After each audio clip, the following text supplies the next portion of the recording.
What do we need to file Orlando as an alternate landing airport?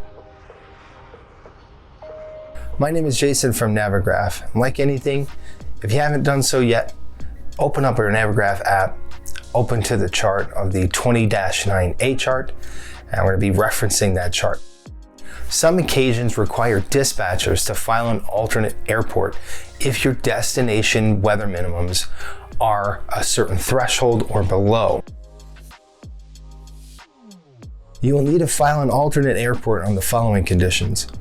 If the weather at your destination airport is 1 hour before to 1 hour after your arrival, at least these minimums, which is going to be the 2,000 foot ceilings and 3 nautical miles. We call this the 1, 2, 3. 1 hour before to 1 hour after, 2,000 foot ceilings, 3 statute miles.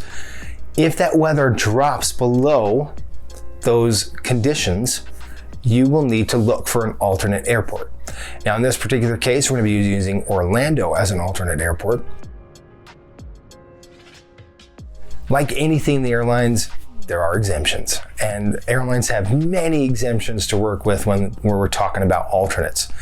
We're not going to get into those. There's too many to cover, but we will talk about why airlines do not or prefer not to have an alternate listed on their flight plan.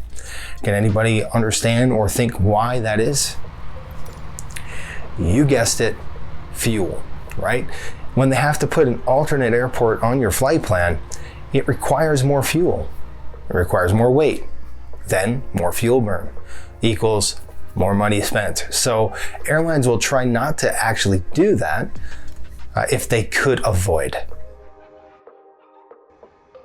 So these are actually categories of aircraft's approach speed. And we're really concerned with C&D approach speed, and we're going to talk about the different approach speeds right now, or different categories.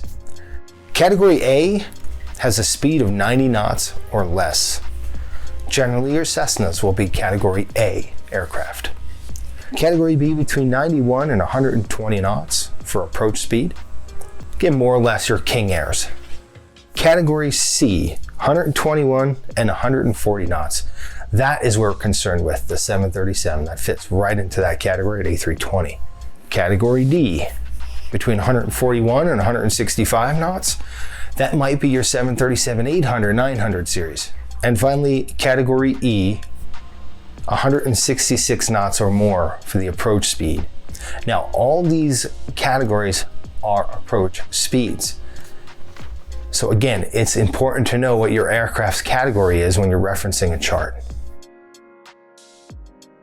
Moving to the left, we could see the runways that are there that we could anticipate to land on, and their applicable minimum requirements to actually fly the approach. If you look at localizer 17 left and 17 right, you can see the minimums below it, 800-2. That 800-2 means we need 800 foot ceilings, 2 miles visibility. And remember what a ceiling is.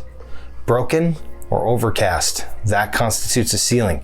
Few or scattered is not a ceiling. So 800 foot, 2 miles visibility. So looking at the ILS 17 left, we can see 602, a little bit lower than a non-precision approach. We're talking about the ILS now, which is a precision approach.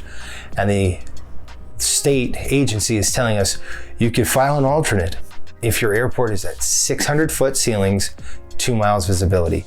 Now that is low. What happens if an ILS drops? What happens if it's out of service? Okay, that's why the NOTAMs are so important, and usually dispatchers will make sure and ensure that a non-precision approach is flyable, because then you're almost guaranteed to get in if you need an ILS. So to sum this up, it's what you need to file an airport as an alternate. Hopefully you could go to your chart now and reference the surrounding airports around your destination airport to see if the weather minimums are going to be applicable to file an alternate. We hope you enjoyed the airport tutorial chart reading series. Remember to go to navigraph.com, check out our products and services. My name is Jason. Until next time, remember, simulate a flight, real navigation.